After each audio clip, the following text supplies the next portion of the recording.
Hey guys, this is James with RogueDuelist Trade, and on this channel we talk about current and upcoming Yu-Gi-Oh product and whether or not you should invest your money in order to profit. So today we are doing another risk analysis series on an upcoming product, which is Phantom Rage. Phantom Rage has already come out in the OCG and it's going to be our next core set for the TCG. So because this product has just come out in the OCG, we have a good understanding of what cards we should be expecting in this product.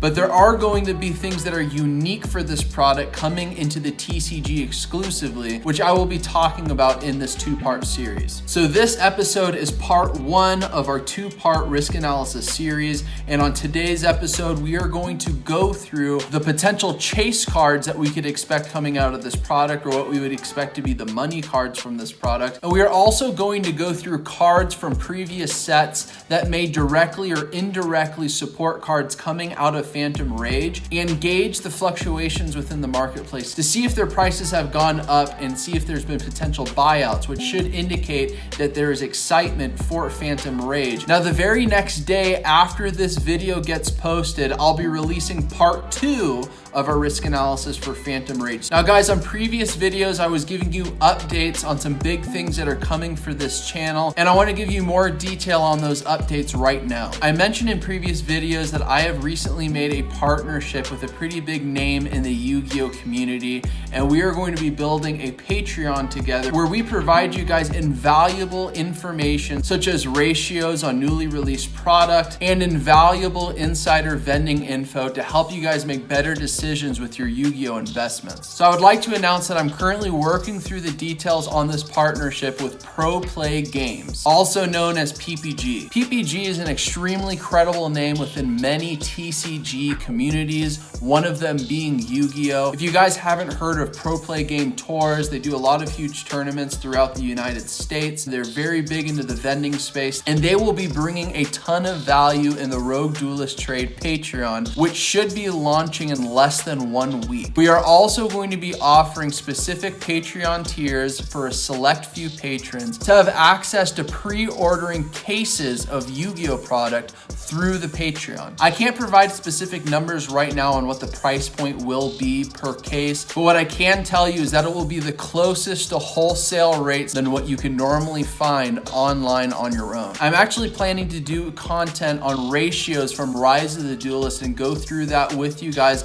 on the YouTube channel and give you an example of videos that you will see on the Patreon that will be exclusive to Patreon. And I am hoping on that video that I will be officially launching the Patreon and also providing more detail behind the Patreon as well. So guys, this is extremely exciting. I feel this is going to bring a ton of value, and I absolutely feel the early adopters to the Patreon are going to be getting the best value long-term as we grow this Patreon. All right guys, so enough of that, more detail to come. But if you guys want to support this channel to help the YouTube algorithm, like this video. And if you guys like Yu-Gi-Oh investment content, subscribe to the channel and hit the notification bell so you don't miss a video from me. Also, follow me on Facebook and Instagram. You can find links down in the description below. Also, join my Yu-Gi-Oh investments Facebook group. There's a link for that down below as well. Let's go ahead and jump into part one of the two-part risk analysis series for Phantom Rage. So market launch for Phantom Rage is going to be November 6th, 2020. It's going to be a 100 new card set. So every single card is going to be new according to Konami. 50 commons, 26 super rares, 14 ultra rares, 10 secrets,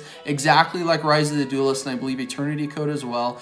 And we would likely see 5 Starlight rares. That hasn't been confirmed, but that is the track record that Konami has had in these previous core sets. We'll probably assume 5 Starlight rares. We don't know what they'll be yet. It's 9 cards per pack, just like any other core Yu-Gi-Oh product. 8 commons per pack with 1 foil, and you will either get a super, ultra, secret, or potential Starlight rare as your foil. Now, if you guys would like to pause the video, I did capture all of the different archetypes or card types that are going to be getting support. Some are getting more support than others, but definitely this would be a good time to pause the video so that you guys can skim down the list. So all right, we're gonna jump into our first metric for our risk analysis on our part one video, which is chase cards. And if you guys aren't familiar with what these metrics are, I have definitions down in the description below, but they should be pretty self-explanatory. So first, I'd like to cover some of the more notable support cards coming out of a new archetype in Phantom Rage, which is Brigade. So these are 2 link monsters. It's essentially a link strategy. And the first one here on the left is Brigade Shrike the Wicked Wings. And this is kind of the boss monster for the archetype. So if this card or a beast, beast warrior, or wing beast card is special summon, you can banish 1 card on the field. And I believe that is a once per turn effect. And if this card is sent to the graveyard, you can add 1 beast, beast warrior, or wing beast card from your deck to your hand, whose level is equal to the amount of beast cards banished. And it's very easy to banish cards in this archetype. You can banish cards on the field without targeting. Also, it can search a card if it gets sent to the graveyard, which is very good to continue plussing and have recursion in your hand to continue playing through any of your opponent's plays. The next card that I feel has some significance is the Link 2 monster in the archetype, which is Brigade Felicia the Fruitless Flower. And essentially what she does is you can special summon 1 level 4 or lower beast, beast warrior, or wing beast card from your hand. So makes it very easy for you to go ahead into the Link 3. And in addition to that, if you go into a Link 3 as an example, if she's sent to the graveyard, you can draw a card and then place 1 card from your hand at the bottom of the deck. You can basically recycle cards in your hand. Next, I'm going to go through the spell cards that's coming from this archetype. So we have Brigade Line. Probably the most notable thing is that this card can add a Brigade monster from your deck. And also notice Brigade Line is a continuous spell. Basically, you cannot special summon from the extra deck except beast or beast warrior or wing beast cards, which doesn't matter for this strategy. And then you can send monsters from your hand or field to the graveyard and then add a Brigade monster from your deck with a different type. And it's actually very good because it's helpful in this archetype for you to get cards in the graveyard, which I'll go over very soon. Also, Brigade Airborne is a quick play spell, and you can target a beast, beast warrior, or wing beast card on the field, special summon from the deck a different beast, beast warrior, or wing beast type versus what you targeted, whose attack is less than or equal to the attack of the card that you targeted on the field. But note that you have to negate that monster's effect that you special summon from the deck when it's on the field. And that's actually something that's very important to note. Now we're gonna go into the main deck monsters for the archetype. And if you look at the middle card, Brigade Naval, if he's sent to the graveyard, you can search a Brigade monster from your deck, which is very important because Brigade Airborne, although it negates the monster's effect on the field, if you go into a link play, Brigade Naval goes into the graveyard, you can still search a card, which is why I think Brigade Airborne is going to be a potential chase card in Phantom Rage, especially if Brigade is seen as a potential meta strategy, which is kind of hard to tell right now because the OCG just got Phantom Rage. But another card that I feel which could be a potential chase card, a potential money card, especially if this is a meta strategy, is Brigade Fractor, which is on the left side. And the reason why is because he's kind of a combo starter for the entire strategy. You can send him from your hand or field to the graveyard, and then you can Foolish Burial a level 3 or lower beast, beast warrior, or wing beast card. And notice Brigade Naval is a level 1 and he is a wing beast card. So if you have Brigade Fractor in your hand, send him to the graveyard, Foolish Burial Brigade Naval, search a Brigade card, and then you could search Brigade Ceres on the right, which I'll go into more detail. Now, something to note as an effect that all 3 of these monsters share is that while they're on the field, you can banish any number of beast, beast warrior, or wing beast cards from your graveyard, and then special summon a beast, beast warrior, or wing beast link monster from your extra deck with a rating that is equal to the amount of monsters that you banished. And all 3 of them can do that, and all 3 of them are once per turn effects. But if you're able to get multiples of these cards on the field, means that you can spam out link monsters fairly easily, which is why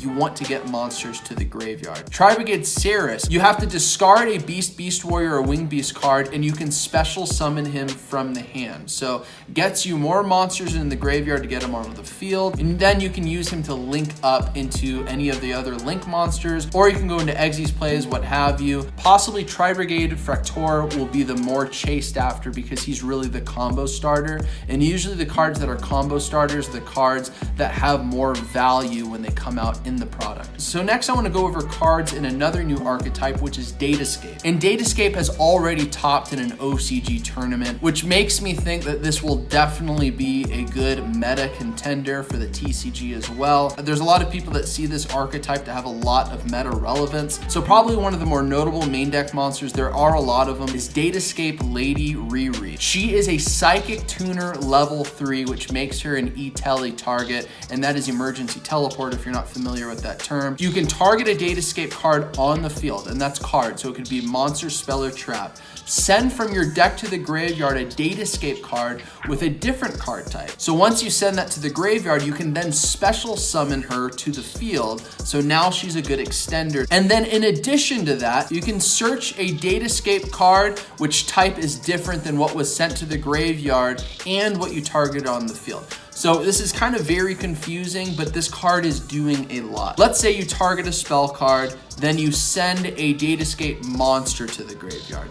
So you then can special summon Riri to the field, and then because you targeted a spell and then you sent a monster to the graveyard, the only thing left is trap, you can go ahead and search a trap card from your deck to your hand. Now obviously you could send a trap to the graveyard, search a monster, you could kind of formulate that however you want, but that is pretty crazy that this card is a Foolish Burial for the archetype, and it's a Stratos for the archetype, and it's not limited to just monsters. You can basically search monster, spell, or traps depending on the card that you're targeting on the field. The fact that it's a level 3 E-Tele target, it's a Psychic Tuner, I definitely feel if any of the main deck monsters are going to be chase cards, it's definitely going to be her. Next is Datascape Fox Shinshin. I believe that's how you say it. Forgive me if I'm saying it incorrectly. This card is basically the boss monster, at least one of the boss monsters, and it is a very good card. So what it does, it's basically a macrocosm. Banish all cards that would go into the graveyard, they get banished instead. Also, this card has recursion. You can bring it back to the field if it gets sent to the graveyard. Having a card that banishes cards that would go to the graveyard is a very good effect, and it's very good in today's meta as well, because in this format, there is a ton of graveyard reliant decks. Next is the Eggsy's monsters for Datascape, which is Datascape Lady Fing Fang. So what she does, you can detach 2 materials, target a face-up opponent's card and 1 card in the graveyard, banish them. And then if this card is destroyed by battle or an opponent's card effects, you can special summon 2 Datascape monsters with different types and attributes from your deck. And note that Datascape, all of the cards pretty much have different types and attributes. The next card I want to talk about is Datascape Capital Zhulong. Now this card has a lot of effects going on, but the most notable and important effect is that you can place a Datascape gate card from your deck face up on your spell and trap zone. There is a trap Datascape gate card and there is a spell Datascape gate card. And I believe the trap card can negate your opponent's card effect. I believe it might be a monster effect. So that makes it very good where that trap card is not as slow. You can activate this. Now you have a face up continuous trap card on the field that can negate your opponent's effects. So next I want to go over specifically 2 cards that are supposed to be Raid Raptor Phantom Knight support, but in all honesty, this is kind of more generic level 4 dark support in my perspective. To me, this is better than doing like a Utopia double play. So Raider's Knight is a new card coming in Phantom Rage in addition to Arc Rebellion XYZ Dragon, and Arc Rebellion is actually the cover card for Phantom Rage. So first let's go over Raider's Knight. He requires 2 level 4 dark monsters to go into him, and you can detach 1 card, special summon from your extra deck 1 Phantom Knight, Raid Raptor, or XYZ Dragon monster that is 1 rank higher or lower than this card. And then if you do that, you can use this card as material and also transfer its current materials to that card. But a good card that you would want to go into is Arc Rebellion XYZ Dragon. Now this card is pretty nuts. So it can't be destroyed by card effects, which is already a very good start. You can detach 1 material, and then this card is the only card that can attack that turn, but it gains the attack equal to the combined original attack of all other face-up monsters on the field. All of your opponent's monsters, all of your monsters, he suddenly gains a ton of attack. He can definitely hit like 12k plus in attack depending on the board. And then in addition to that, if he has a dark XYZ monster as material, which he would if you use Raider's Knight to go into him, then you can negate effects of all other face-up monsters on the field. This card is just a crazy win condition, and you can just go ahead and blow up your opponent if they go and build a big board, especially with monster effect monsters. If they're not able to negate him coming out, it's pretty much good game for your opponent. So these next two cards are kind of more generic, but first let's go over Yugioh AA-Zeus. Now this card is pretty nuts. So what he does, if an Eggsy monster battles, you can Eggsy summon this card using an Eggsy's monster on your field and transfer its materials to this card. Then quick effect, you can detach 2 materials, send all other cards to the graveyard. So you literally board wipe everything except him. All you need is an Eggsy's monster to get him out, an Eggsy's monster that battles. And also note, it sends all cards to the graveyard. It doesn't destroy, it doesn't target, it sends cards to the graveyard. There's actually very little cards that can stand against that type of effect except for pure negation. So next is Zooking Alpha. He's a 3000 beat stick. You can get him on the field fairly easily. So if the combined attack of all of your opponent's monsters is more than the combined attack of all of your monsters, you can special summon them to the field from your hand. Then you can target any number of Beast, Beast Warrior, or Wing Beast cards on your field, which includes himself, which is why it makes him a good generic card similar to Pinkertops. You send those cards to your hand, and then you can send the same amount of monsters your opponent controls to the hand. This card's very good, especially because you can use it kind of for like a 1-for-1. You special summon him, send him back to your hand, put your opponent's monster back to your hand, and then you can also use him again next turn. So it's a very good card. I could definitely see this being a secret rare in Phantom Rage. The next two notable cards are actually trap cards, which is interesting. And these are actually very good going first trap cards. Now, trap cards are a bit slower. You don't really want to have them if you're going second. So feedback, what this does is you can banish any number of cards from your extra deck face down. And then if you do that, you can banish that same amount of cards from your opponent's extra deck face up. But then at the end of the turn, they get their extra deck monsters back. But if you activate this on your opponent's turn, and let's say you have a deck that doesn't need the extra deck at all, you banish all of your extra deck cards, then you banish all of your opponent's extra deck cards, and if their deck is extremely reliant on their extra deck, they probably could do nothing. Then you go to your turn and then OTK. Now, I would probably say the best one is Warning Point. When a monster or monsters is summoned, this turn, that monster or those monsters cannot attack, their effects are negated, and then they cannot be used for Link, Eggsy's, Synchro, or Fusion material. So that's pretty crazy, because if your opponent has a 1-card combo, so they start it off, and then you go ahead, activate Warning Point, not only can it not attack, not only is it effects negated, but your opponent couldn't go and somehow get another card in the field and make a Link 2 play or a Synchro play or anything. That monster is just basically a brick on the field. This definitely could be a devastating card depending on the deck that it is being played against. Also, something to note as potential chase cards are absolutely going to be the Starlight Rares. Starlight Rares are always anywhere between like $300 to like $800 in price point depending on the Starlight Rares. That definitely makes it far more valuable for people to invest in product knowing that Starlight Rares are possible. Also to note, I mentioned that the TCG is getting exclusive cards in this product. There's going to be 17 world premiere cards or TCG exclusives that are coming in Phantom Rage. As you can see here, this is directly from Konami's website. They called out that there will be 17 premiere cards, the most ever in a single booster set. So that definitely adds value to the chase aspect for Phantom Rage. I definitely feel that this could potentially make the chase card value in Phantom Rage far better. Now that I would imagine a lot of these cards may be Plunder Patrol, because Plunder Patrol is a TCG exclusive archetype that has come out, which hasn't really done anything yet, and it definitely has a lot of potential. 17 cards gives a lot of opportunity for Plunder Patrol to actually become maybe a meta strategy. So with that that said, I'm gonna go ahead and call multiple chase cards a 4. And the reason why is because these cards just got into the OCG. It's really hard to see what cards and archetypes are going to be meta relevant. I did mention that Datascape topped in a current tournament, but we don't really have a lot of information yet. And I would say, comparing this to Rise of the Duelist, we're not getting huge like staple cards like Forbidden Droplet, or you could even argue that Triple Tactical Talents is also a staple card. We're not really seeing a lot of that. We are getting Warning Point, but it's a trap card. It's not as quick. I feel like it's definitely high, but it's hard to say very high when you have sets like Rise of the Duelist as an example. So the last metric that we're going to go over in this first part video for our 2-part analysis for Phantom Rage is current card support buyouts. First card we're gonna go over is Rescue Cat, and I'm gonna go over the ultra rare from Duelist Saga.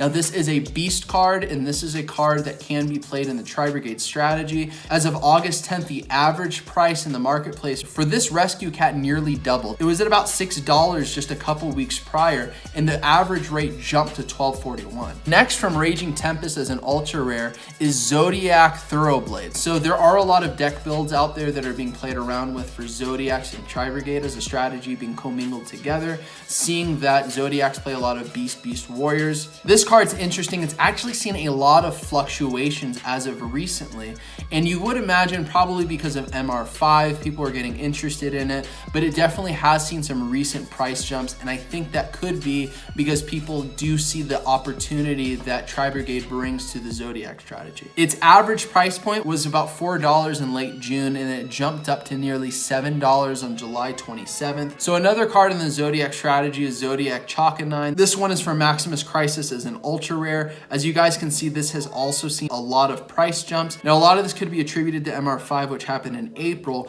but it still has seen some consistent price jumps, most recently at about $11.21 on July 27th, and that jumped from about a $9 price point. So it's not a huge jump, but it's definitely significant enough for people to continue to be interested in the Zodiac strategy and buying these specific cards. Now, another card that people have been testing the Tri-Brigade strategy is Reborn Tengu. So this is the Extreme Victory Sneak Peek Participation card that came as an ultra rare, so this is highest rarity. This card was about $8 or $7 in about mid-June, and it jumped to about $13.27 as the average price point in the marketplace around July 20th. Definitely a very significant jump, and I could only attribute this to Tri-Brigade. One of the core cards that most Raid Raptor players play is Raid Raptor Pain Lanius. This card has seen some pretty significant jumps. It was sitting at about $1 in late June, and it's jumped up to $2.22. Now, I know that's not a huge price point, but that's more than a 100% increase. So that's a pretty big jump, especially for a common, because this is a 2017 Megatin common. I believe there is no other prints that goes beyond a common. So next, because we're going to be getting Phantom Knight support, the Phantom Knights of Ancient Cloak is a card within the Phantom Knight strategy that's usually a 3 of, and this card has definitely seen some very significant price hikes. On June 8th, it jumped from about a $2.50 secret rare up to a $5.76 secret rare, and this is the average price. It has fluctuated down a little bit since then and has had some jumps. Before I show you the score for this, I really did have to reach deep to find cards that have been fluctuating in the marketplace. It is very early right now. We're probably going to be seeing more buyouts in the near future, but right now I'm going to go ahead and call it high. I think it's maybe teetering towards medium. I feel there has been a lot of cards that support the Tri-Brigade strategy that are beast cards that have been seeing a lot of buyouts. I would like to see more buyouts for things that help Datascape, Raid Raptors, Phantom Rage, etc., just to kind of gauge the excitement for those archetypes, but I feel 4 is a good score for this metric right now. Now guys, I do normally go over potential singles that you may want to invest in because of Phantom Rage coming. I'm actually going to save that for the part 2 video, so definitely keep an eye out for part 2. Guys, that is the end for our part 1 video for our 2-part series on our risk analysis for Phantom Rage. Let me know what you guys think. Did I miss any potential chase cards, or is there any cards that you saw that were bought out? Let me know down in the comments below. And also let me know what you guys think about this potential partnership with PPG. We're finalizing things right now, and I'm hoping to have some information in front of you guys, again, hopefully within a week or so. I'm very excited about that. I think it's definitely going to be a huge milestone for the channel. The leadership over at PPG has been absolutely amazing. They're really great people. I think it's going to be a very great partnership. I feel it's going to bring a ton of value for you guys who want to support the channel and also take a better step in your investment journey into Yu-Gi-Oh! So guys, again, keep out for the part 2 video, which we'll be posting 6 a.m. Eastern time, following the next day from the post of this video. I hope you guys have a good one. I'll see you in the next video.